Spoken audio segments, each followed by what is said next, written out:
Na atual temporada, tida por muitos como a pior da sua carreira, o Gabigol teve uma média equivalente a um gol marcado a cada 2 partidas. Claro que a minutagem é pequena, mas a final da Copa do Brasil veio pra gente relembrar o impacto que ele pode gerar. E esse impacto vai muito além do poder de decisão, que fez dele o jogador com mais títulos da história do Flamengo. Afinal, o Gabigol completou 28 anos em agosto, ou seja, em um projeto a longo prazo, ele tem muita lenha pra queimar. Agora, pra gente ter uma ideia real de como o Gabigol chega pra ajudar o seu novo clube, eu separei lances dele só dessa temporada, e esse gol resume bem a sua maior qualidade. Repara que, assim que o Arrascaeta fica com a bola e fixa a atenção do lateral, o Gabigol já identifica o espaço que vai surgir às costas dele, e a movimentação é impecável, se distanciando do zagueiro para receber livre de marcação e mandar pro gol. Além de ter sido o primeiro do Gabriel em 2024, esse gol aí encerrou um jejum de mais de 5 meses que ele não marcava. Aliás, coincidentemente ou não, o jogo contra o Sampaio Corrêa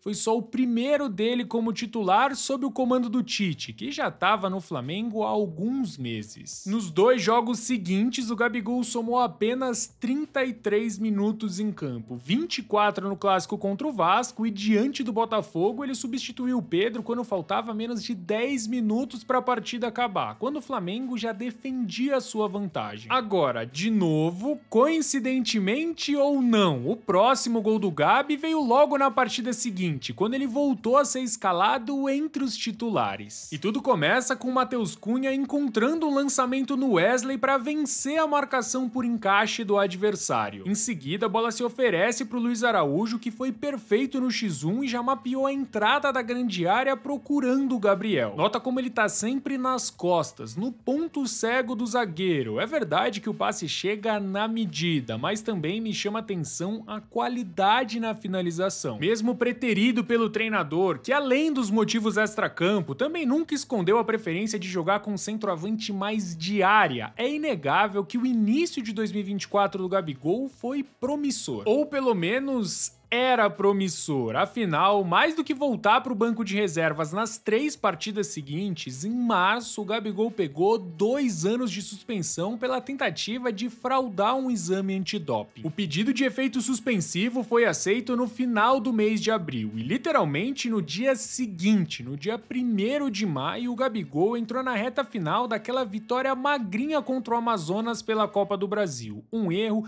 que o próprio Tite admitiu. A partir desse episódio, naturalmente, a reinserção do Gabriel no contexto do Flamengo aconteceria aos pouquinhos, com o Pedro comendo a bola do jeito que ele estava. Então é claro que as chances do Gabi retomar aquele protagonismo eram cada vez menores. Só para você ter uma ideia do quão absurda foi a fase que o Pedro atravessou nesse próprio mês de maio, dá uma olhadinha nesses números. Uma participação em gol por partida e ele precisou de 94 minutos para marcar um gol. Claramente a situação já não era das melhores, mas ela se agravou ainda mais quando essa foto aí do Gabigol com a camisa do Corinthians vazou. E foi em meio a esse processo de recondicionamento físico e crise extracampo que o Gabigol voltou a marcar pelo Flamengo, e logo num clássico contra o Vasco, em que ele teve só 11 minutos em campo, mas quem sabe não esquece. E aqui ele repetiu o que tanto fez em 2019, saindo da referência e caindo pelo lado direito para gerar jogo. Olha como a movimentação dele empurra o Vasco para trás, e em seguida o Gabi se coloca entre os zagueiros. Assim que o Arrascaeta encontra o Luiz Araújo no entrelinhas, o lateral esquerdo diminui e gera espaço para o Wesley atacar a linha de fundo. Nesse momento, repara como o Gabigol procura tirar a referência do Maicon, que precisa se dividir entre ele e o portador da bola, mas não faz nenhum